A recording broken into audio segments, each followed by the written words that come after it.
Robin. I learned several things about the weather systems in Turtledillo farmland that day. First, thunderclouds were a common sight.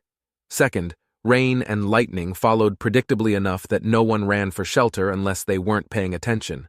And third, the interesting things that happened when water flooded the croplands made sure that everyone paid attention.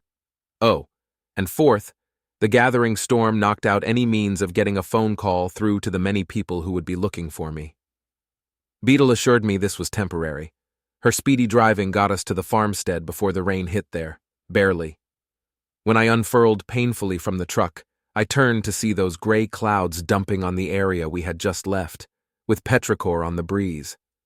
Puddles were already gathering in the low spots.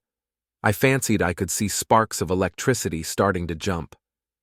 It occurred to me that I was fortunate the locals had found me so quickly. I didn't like the idea of waiting out a lightning storm when the ground was electrified. Beetle ushered me into the house, and I was happy to join her. I hadn't seen any more of those sparklings growing over here, but that didn't mean the puddles would be safe. Besides, I wanted to see what a Turtledillo farmhouse looked like. From the outside, it was a low structure made of bricks or rocks or something else that came in grayish, square chunks. The door was predictably short, making me wince as I ducked and put a strain on my sore neck muscles, but the sight of the interior was enough to distract me. The city buildings I was used to were all stark and tidy, very professional. Maybe the city decorators wanted to make it clear that no one on the premises worked in the mud. Maybe it was something complicated. At any rate, this place was far more colorful and interesting than most of downtown. Plants were everywhere, growing in pots and vases and things that were obviously not meant to hold them. Pretty sure I saw a sturdy hat on the windowsill, and a few clusters of fragrant herbs hanging from the ceiling that told me I wouldn't be spending much time on that side of the room. I had a hard enough time standing up straight as it was. I didn't need to be bumping my head on crispy leaves, too. The floor was tiled in several shades of dark rock, with woven rugs thrown over most of it. I belatedly realized that there had been a doormat to wipe my feet on. I stepped back and did so, glancing at Beetle to see that the Turtledillo was too busy tidying up her home to notice. "If I'd known a guest from Tiski was coming, I would have made the place look a bit nicer," she said, scooping random things off low tables and stashing them out of sight down the hall. "Make yourself comfortable. Would you like any food or drink?" I would have liked to politely refuse, but I realized that it was nearing lunchtime, and I hadn't eaten since last night. I was never one for skipping meals. As soon as I thought of it, I was distinctly hungry. I admitted as much to my host, and Beetle wasted no time in opening every cabinet in search of something a human could eat. We finally settled on the alien equivalent of a peanut butter and jelly sandwich. I got the feeling that Beetle would have liked to offer me something grander, but I was just glad to find something edible. Plenty of Earthlings before me had come to the conclusion that while the bulk of Turtledillo cuisine was technically possible to digest, there was a strong chance of diarrhea from the meat dishes. I blame the alien insects that they're so fond of. Chocolate-covered crickets, these are not. While Beetle threw together a simple bug-free meal for me, I took off my coat and settled onto the biggest of the beanbag chairs that passed for furniture. It was a little soft for my taste, without much back support, but I piled another smaller one behind it, and was comfortable enough. Food appeared on the table in front of me with flair, and I happily dug in. I was taking my second bite, mumbling my appreciation, when footsteps and voices outside heralded the arrival of other family members. "Ah, I wondered where they got to," Beetle said, hurrying out to meet them. "Looks like groceries." She intercepted the group, murmuring what was surely a warning to be on their best behavior, then led them back in to meet me. I swallowed my bite of food and waved as they entered. A whole family of Turtledillos crowded in the door, with adults of multiple ages directing 2 sets of children. Most of them carried woven straw bags, and the adults quickly deposited these on the nearest countertop to greet me properly, while the children ran right over to stare. Wow, a real human. How do you live with only 2 arms? But look how many fingers. What are you wearing? Is that because you don't have a shell? Doesn't that hurt? There was no answering every question, so I did my best. They listened when I talked. then burst into new questions as soon as I finished a sentence. What's that in your mouth? Is it like a beak on the inside? How do you eat without a beak? I was busy explaining teeth to the children when the adults joined us. The littlest kids quieted down reluctantly, obviously still afire with curiosity. The teenagers pretended, badly, to be jaded about the whole thing. They all hushed up and let their elders ask the questions now. After introductions that I was never going to remember, the adults talked with a little more politeness, all wanting to know why I was here. I told them the short version, stressing the urgency and describing my two friends who had also escaped the smugglers by getting shot into space. Have you seen anything else fall from the sky? I asked. 2 or 2 more, volunteered an adult, looking to the others for support. 2, right? I saw 2. Over the hills, somewhere that-a-way. All 4 of the younger kids leapt to their feet. Let's go look for 'em. Ah, scolded a granny. They froze in place. 'Tis raining, childs.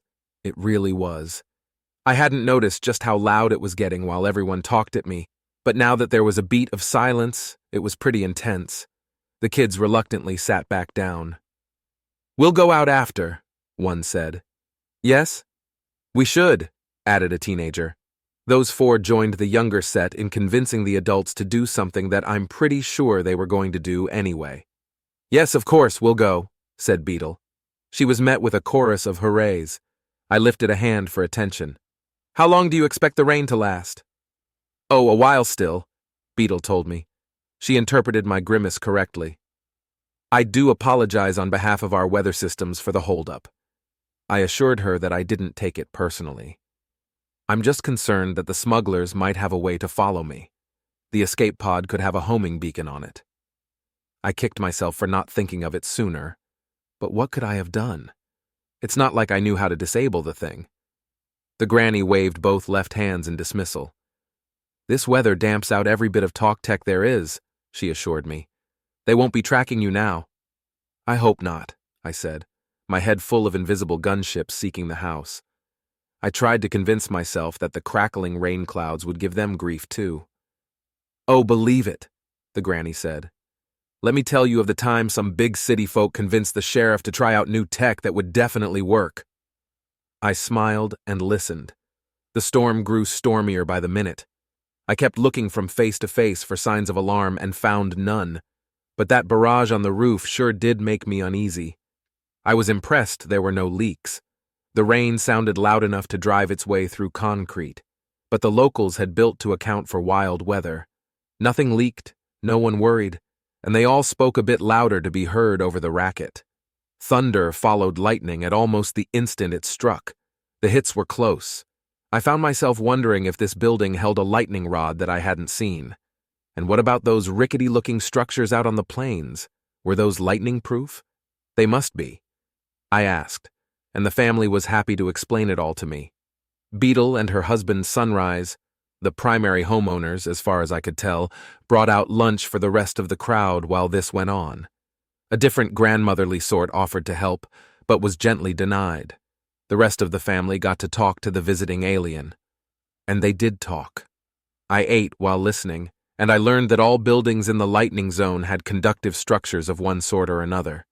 The metal staircases on the wicker things did the job in the lowlands, and there were numerous threads of metal worked into the farmhouse itself. Outbuildings had similar pipes and bars concealed from view. "'T'only time summit gets built without lightning veins is when a body wants it to burn down," laughed a teenager. "Not that anybody would do such on purpose, mind. No. This led to a spirited discussion of epic feuds in years past, the sort of dirt that would have been uttered in hushed whispers by the diplomatic types I interacted with in the city. This sort of honesty was fun. I wondered what they would tell the neighbors about me when I left. Probably that I talk funny and don't know much about lightning, I guessed. The storm was still raging when everyone finished lunch. I expected the various family members to occupy themselves with indoor tasks while they waited it out, and I wasn't wrong. They bustled about in every direction. I sat uselessly on the beanbags, looking from face to face. Beetle approached with a polite suggestion. "If you be looking for ways to pass the time, there are a few simple tasks that could use assistance," she said, spreading all 4 palms in a gesture that probably meant something. Simply as a suggestion, of course. "Sure, happy to help," I said. With a slight wince at the bruises, I got to my feet. What can I do? I could join the teenagers in despining the sparklings, that's what. Beetle showed me to the room where they sat at laughably low tables, armed with gloves and going to town on several large tubs of the things. As Beetle announced to the 4 of them that they should show the friendly alien what to do, I searched for signs of sparks. The plants looked dried out and safe-ish. No sparks. But yes, spines. Oh my, were they vicious. I eagerly accepted the gloves that Beetle found for me. "See this part?" asked a teenager. He held up a bundle of thick leaves and ran a gloved claw over the serrated edges. "If it gets into flesh, it works its way deeper. Even without the sparks, they're hateful little things." "I am very glad I didn't trip and fall on them earlier," I said, struggling with the gloves. "That sounds like untold ages of pain. Say, don't suppose you have any bigger gloves?" They didn't. Of course, it was too much to expect them to have anything that fit my long human fingers, of which I had far too many. But it was awkward, like wearing 2-pronged snow mittens made for children. "Will you be all right with those?" Beetle asked, hovering by the door. "I can find something else for you to do." I waved her off. "I'll make do. Thanks. Now where should I sit?" The kids made space for me. Beetle went off to do other things, and I learned the fine art of sparkling processing. It was hard. There were pliers to help grab the spines, though of course the kids only used them on the toughest ones, and these were super awkward with the gloves. I could reach farther than anyone at the table here, but that didn't do me much good. My 2 arms were no match for the experienced teenager's speed. "Slow down," I joked. "You're making me look bad." The 4 of them laughed and agreed that I was doing that without their help. "Well, okay, I'll give you that," I said. "But I think I'm doing pretty good for my first day at it. And with your silly little short-fingered gloves." They replied that it was my own fingers that were silly, and so the conversation went. The kids plucked 3 sparklings to each of mine, and I kept them laughing with commentary about the whole thing. They listed some of the uses for dried sparklings, food, fiber arts, and an acquired taste spice from ground-up spines, ground very fine. We even had a fun discussion of our 2 cultures' number systems, each based on the number of fingers we had in total, 10 for me and 12 for them. All the while, rain drummed on the roof, elderly turtledillos worked some other task down the hall, and other adults came and went. I tried not to think about Zephyr and Dragon out in the lightning storm, and the smugglers getting away with their various shenanigans. I couldn't do anything about it for the moment. To my surprise, the moment was a brief one. Rain was still bucketing down when an adult appeared at the door wanting a word. Apparently, they'd thought up a plan to run by me.